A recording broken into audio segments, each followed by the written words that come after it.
Bienvenidos al Vistazo 37, que va del 11 al 17 de octubre.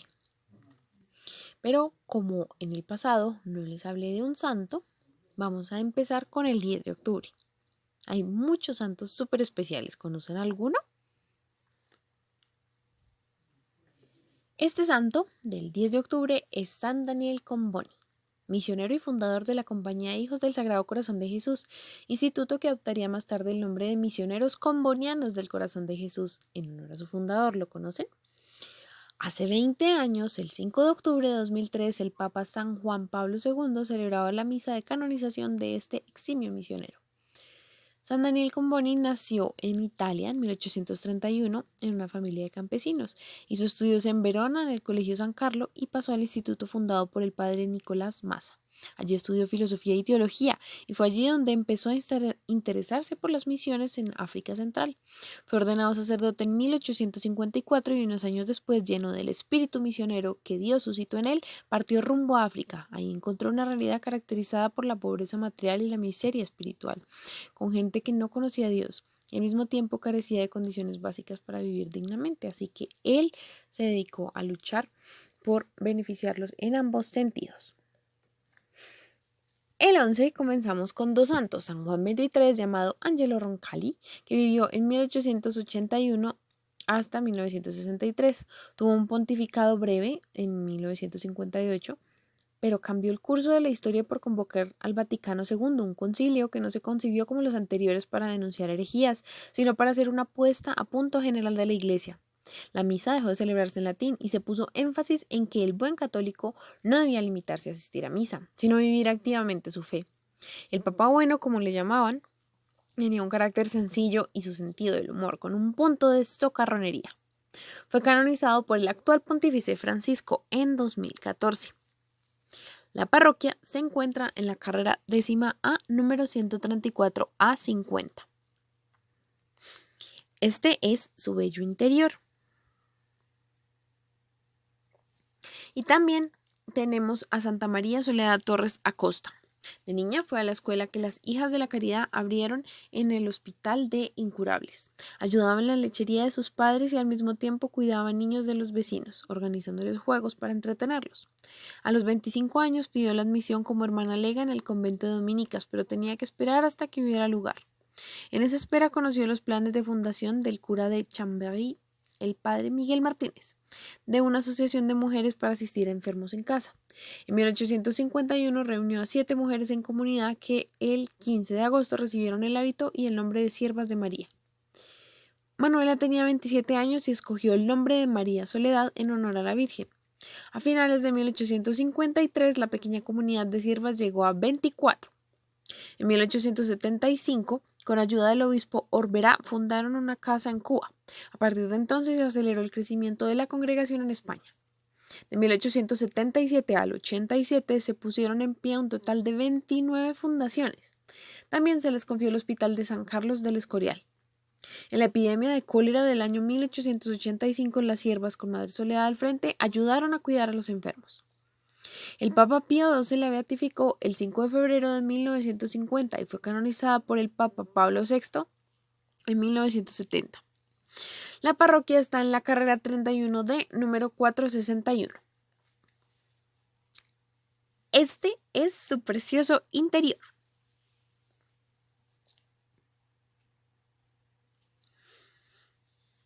Y está la linda capilla que está debajo del campanario. El 12 celebramos a Nuestra Señora del Pilar, patrona de la Hispanidad. Cuando los apóstoles predicaban el Evangelio, se dice que Santiago el Mayor había desembarcado en la península por el puerto de Cartagena, lugar donde fundó la primera diócesis española, predicando desde entonces por diversos territorios del país. En la noche del 2 de enero del año 40, Santiago se encontraba con sus discípulos junto al río Ebro, cuando oyó voces de ángeles que cantaban Ave María, gracia plena, y vio aparecer a la Virgen, Madre de Cristo, de pie sobre un pilar de mármol. La Santísima Virgen aún estaba viva. Y ella, con esta aparición, quería motivar al apóstol para que siguiera evangelizando a los ibéricos y le pidió que allí se construyera una iglesia con el altar en torno a ese pilar. prometió, abro comillas, permanecerá este sitio hasta el fin de los tiempos, para que la virtud de Dios obre portentos y maravillas por mi intercesión con aquellos que en sus necesidades imploren mi patrocinio. Cierro comillas. El apóstol Santiago y los 8 testigos del prodigio comenzaron inmediatamente a edificar una iglesia en aquel sitio donde quedó el pilar. Y antes de que estuviese terminada la iglesia, Santiago ordenó presbítero a uno de sus discípulos para servicio de la misma. La consagró y le dio el título de Santa María del Pilar, antes de regresarse a Judea. Esta fue la primera iglesia dedicada en honor a la Virgen Santísima. El Papa Clemente XII señaló la fecha del 12 de octubre para la festividad de la Virgen del Pilar, pero desde hace siglos se celebraba por haber tenido esta importancia para la Madre de Dios. Tenemos 2 parroquias en Bogotá, una en la calle 25B, número 3505. En Google aparecen varias capillas. Y la otra queda en la calle 57C Sur con carrera 78, de la diócesis de Fontibón. Esta es la preciosa capilla que tienen allí.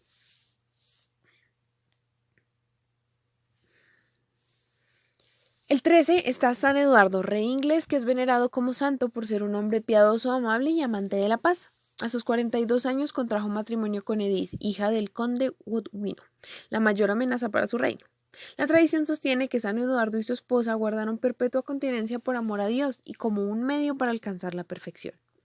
El último año de vida del santo se vio turbado por la tensión entre el conde Tostig de Northumbria y sus súbditos. Finalmente el monarca tuvo que desterrar al conde. Falleció en 1065. La canonización de San Eduardo tuvo lugar en 1161 y 2 años después su cuerpo se mantenía incorrupto. Fue trasladado por Santo Tomás Becket a una capilla del coro de la abadía de Westminster, de la cual San Eduardo fue su promotor, el 13 de octubre, fecha en la que ahora se celebra su fiesta. Santo Tomás Becket lo veremos en diciembre, no se lo pierdan. El 14 tenemos a San Calixto, papa que fue mártir, y el 16º, papa de la Iglesia. Su pontificado abarcó entre 217 y 222. Calixto fue el primer papa liberto, es decir, tuvo la condición de esclavo, estuvo sometido al durísimo trabajo de las minas, pero llegó a obtener su libertad. Una vez libre se entregó completamente al servicio de la comunidad cristiana. San Seferino, su predecesor en el pontificado, lo convirtió en su hombre de confianza y le encargó el cuidado y administración de las catacumbas. Allí no solamente era cementerio, sino que los miembros de la comunidad también lo utilizaban como un refugio durante la persecución contra los cristianos. El 15. Conmemoramos a Santa Teresa de Jesús, también conocida como Santa Teresa de Ávila, que fue una religiosa y escritora mística española. Estas fueron sus obras, que pueden tener un carácter autobiográfico. En 1531 su padre la internó como pupila en el convento de monjas agustinas de Santa María de Gracia, pero al año siguiente tuvo que volver a su casa, aquejada de una grave enfermedad. Determinada a tomar el hábito carmelita contra la voluntad de su padre, en 1535 huyó de su casa para dirigirse al convento de la Encarnación. Vistió el hábito al año siguiente y en 1537 hizo su profesión. Pero entonces empezó para ella una época de angustia y enfermedad que se prolongaría hasta 1542. Durante estos años confiesa que aprendió a confiar ilimitadamente en Dios. Incluso la tradición cuenta que estuvo 4 días como muerta porque no veían que respirara ni que le palpitara el corazón. Hasta que su padre dijo, no, mi hija no puede terminar así. Y de repente ella volvió en sí. Es como si hubiera resucitado, como si hubiera vuelto a nacer realmente, porque tuvo que volver otra vez a aprender a comer, a moverse, a gatear, todo paso a paso porque la enfermedad le atacó muy duro. Y dice que en ese tiempo ella tuvo una visión de lo que sería en adelante su gran misión para mejorar el ideal de la vida carmelitana, que se había perdido su rigor desde 1432 por el Papa Eugenio IV. Tuvo el problema de todos los que han tenido visiones que no saben si es de el espíritu de Dios o del demonio, y eso le preocupaba mucho. Pero poco a poco el ideal de la reforma se fue concretando hasta que en 1562 se fundó el convento de San José, y era muy devoto a él. Y así empieza una nueva vida, dedicación a la contemplación y a la oración, compartida con una actividad extraordinaria para conseguir el triunfo de la reforma carmelitana. En 1568 se erigió en Duruelo el primer convento reformado masculino, gracias a la colaboración del padre Antonio de Heredia y San Juan de la Cruz, con quien tuvo conversaciones de Dios que los hicieron entrar en éxtasis y levitar. Imagínense, así los encontraron. Las reglas fueron redactadas en 1563 en su obra Constituciones, aprobadas en 1565 por Pío IV. Para sus conventos, donde tenían vida de oración en la celda, ayuno y abstinencia de carne, renuncia de rentas y propiedades comunales o particulares y práctica de silencio. La reacción de los miembros de la antigua observancia carmelitana llegó a un punto culminante en 1575, cuando denunciaron a estos descalzos a la Inquisición. Esto le dio muy duro a Santa Teresa, incluso no quería comer, pero Jesús se le apareció, le empezó a dar de comer, o sea, las demás pudieron ver cómo la cuchara se movía para alimentarla, ella aceptó ahí sí recibir la comida y le dijo: Teresa, recuerda que esta es obra mía, así que no tenía que preocuparse, no iba a pasar nada. Y en breve, en 1580, Roma determinó que se separarían las dos órdenes. Murió luego de un éxtasis que la llenó tanto del amor de Dios que su humanidad ya no resistió más. Debió ir a acompañar a su amado así como ella describe en su poema de Muero porque no muero. Súper recomendado que lo lean.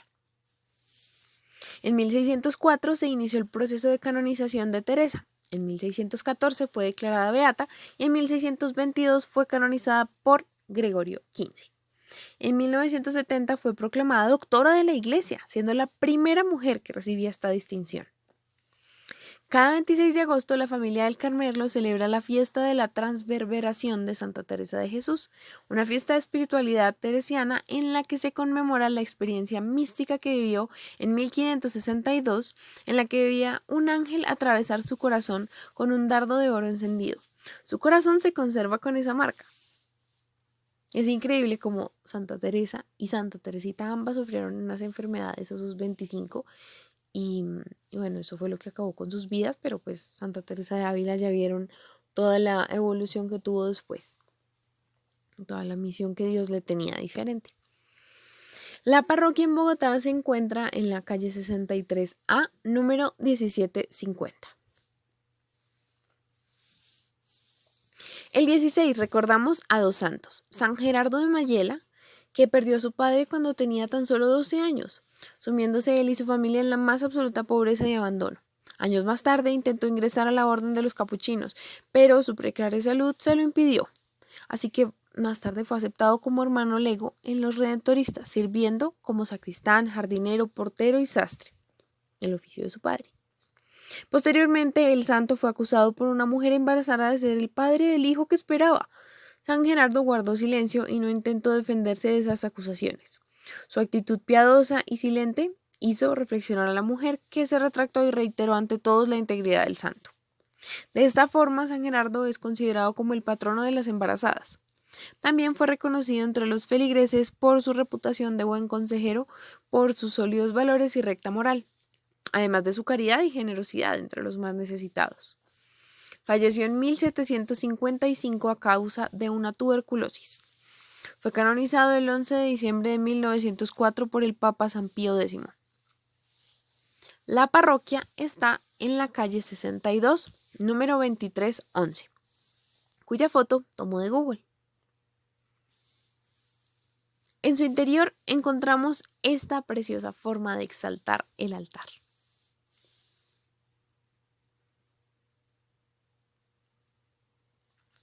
También este día tenemos a Santa Margarita María de Alacoque, sí, la que les mencioné en el séptimo vistazo especial, donde mencionaba al Sagrado Corazón. Los Sagrados Corazones, ¿los recuerdan? Si no, por favor, vayan a verlo. Fue la quinta de 7 hijos de un notario acomodado. A los 4 años, Margarita hizo una promesa al Señor sintiéndose inspirada. Oh Dios mío, os consagro mi pureza y hago voto de perpetua castidad. Aunque ella confesó más tarde que no entendía lo que significaba eso realmente. Cuando tenía 8 años, murió su padre. Ingresaron a la niña a la escuela de clarisas pobres de Charolles.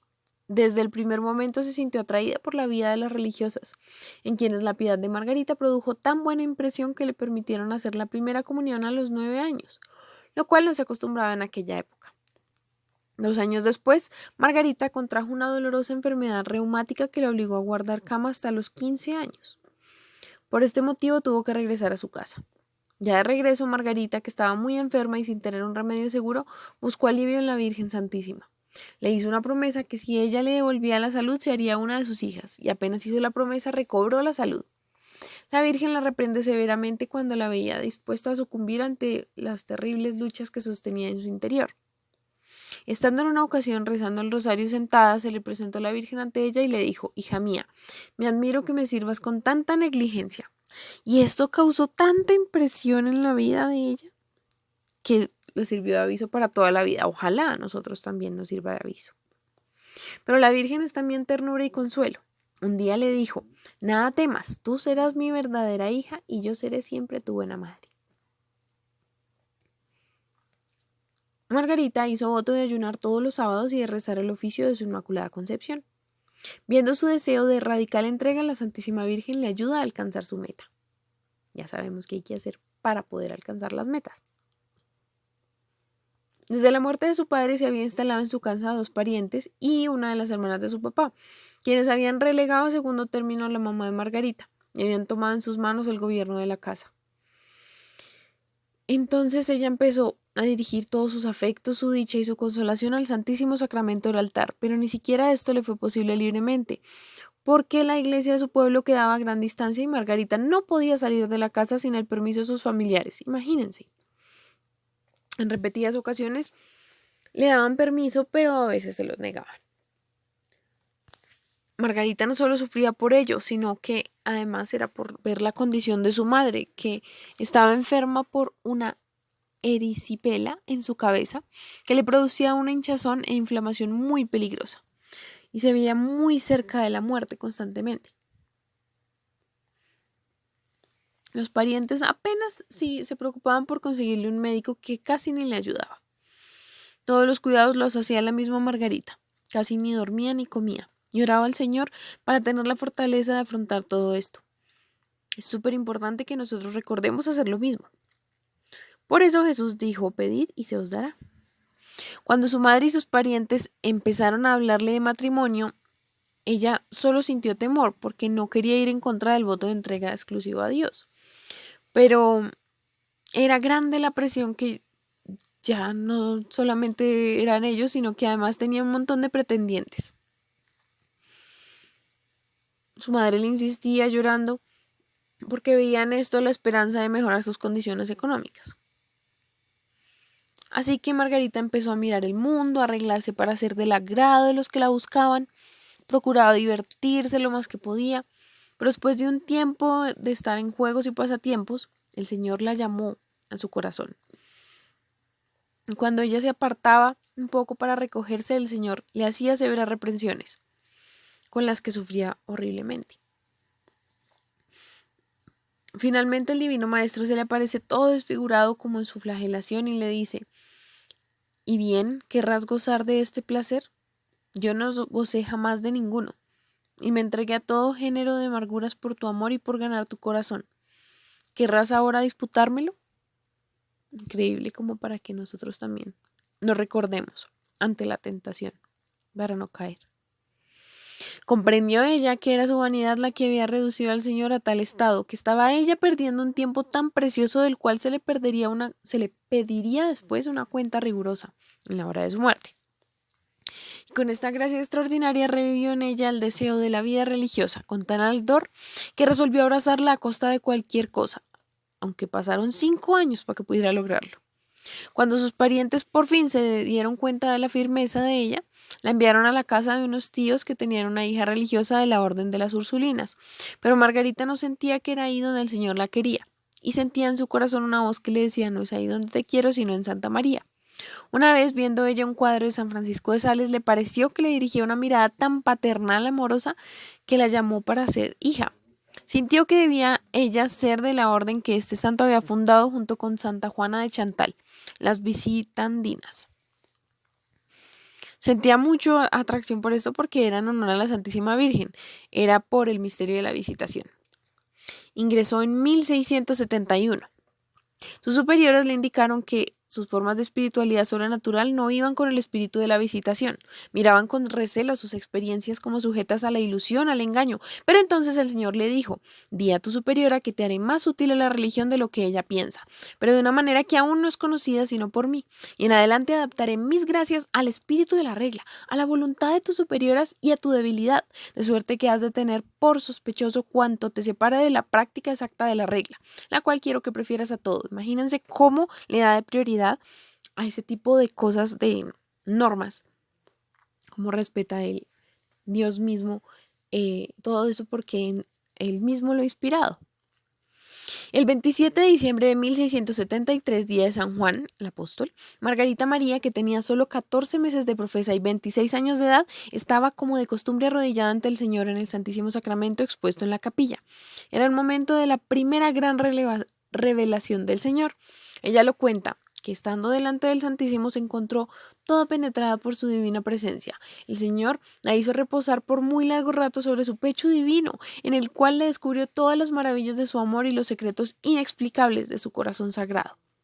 Le dijo: mi divino corazón está tan apasionado de amor a los hombres, en particular hacia ti, que no pudiendo contener en él las llamas de su ardiente caridad, es menester que las derrame valiéndose de ti y se manifieste a ellos para enriquecerlos con los preciosos dones que te estoy descubriendo, los cuales contienen las gracias santificantes y saludables necesarias para separarlos del abismo de la perdición. Te he elegido como un abismo de indignidad y de ignorancia, a fin de que todo sea obra mía.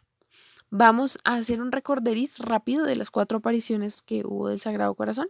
Y ya saben, se viene el séptimo vistazo para tener todo, el vistazo especial, para que tengan todo en detalle, conozcan todo en detalle. La primera revelación hizo que Margarita sufriera todos los primeros viernes del mes una reproducción de la misteriosa llaga del costado, cosa que le sucedería hasta su muerte. Unos 2 o 3 meses después de la primera aparición se produjo la segunda gran revelación, en lo que probablemente era el primer viernes de junio de 1674, fiesta de Corpus Christi. Allí ocurrió la tercera gran revelación. Luego, bajo una nueva aceptación, porque claro, todas las anteriores habían recibido rechazo, pero para la cuarta ya había aparecido el padre de la Colombière, que sí le creyó y que vio realmente todo lo que Dios quería hacer con ella. Es la más importante porque en esta revelación el Señor quería establecer en la iglesia una fiesta litúrgica en honor al Sagrado Corazón de Jesús. También hemos mencionado a Margarita en el pasado porque ella trataba a las almas del purgatorio como sus queridas amigas. Sigamos su ejemplo. En contra de su voluntad, Margarita fue asignada como maestra de novicias y asistente a la superiora. Esto llegó a ser parte del plan del Señor para que por fin se empezara a abrazar la devoción al Sagrado Corazón de Jesús. Sin embargo, Margarita nunca llegó a ver durante su vida, el reconocimiento de esta devoción. El 17 de octubre de 1690 por la tarde, habiendo Margarita previamente indicado esta fecha como el día de su muerte, encomendó su alma al Señor a sus 43 años. Solamente pasaron 3 años después de su muerte cuando el Papa Inocencio XIII empezó un movimiento que abriría las puertas a la devoción del Sagrado Corazón. Hubo bula papal dando indulgencias a todos los monasterios visitantinos, que resultó en la institución de la fiesta del Sagrado Corazón. En 1765 el Papa Clemente XIII introdujo la fiesta en Roma y en 1856 el Papa Pío IX extendió la fiesta del Sagrado Corazón a toda la iglesia. Finalmente, en 1920 Margarita fue elevada a los altares por el Papa Benedicto XV. La parroquia se encuentra en la transversal 78J, número 41C Sur, 0 Sur. Y este es su inigualable interior. Es espectacular, lleno de colorido, como debía ser el alma de ella, refulgente por todo ese amor del Sagrado Corazón. El 17 terminamos con San Ignacio de Antioquía, que fue discípulo directo de San Pablo y San Juan, segundo sucesor de Pedro en el gobierno de la iglesia de Antioquía, el primero en llamar a la iglesia católica. Fue condenado a morir devorado por fieras, trasladado a Roma y allí recibió la corona de su glorioso martirio en el año 107, en tiempos del emperador Trajano. En su viaje a Roma escribió 7 cartas dirigidas a varias iglesias, en las que trata sabia y eruditamente de Cristo, de la constitución de la iglesia y de la vida cristiana.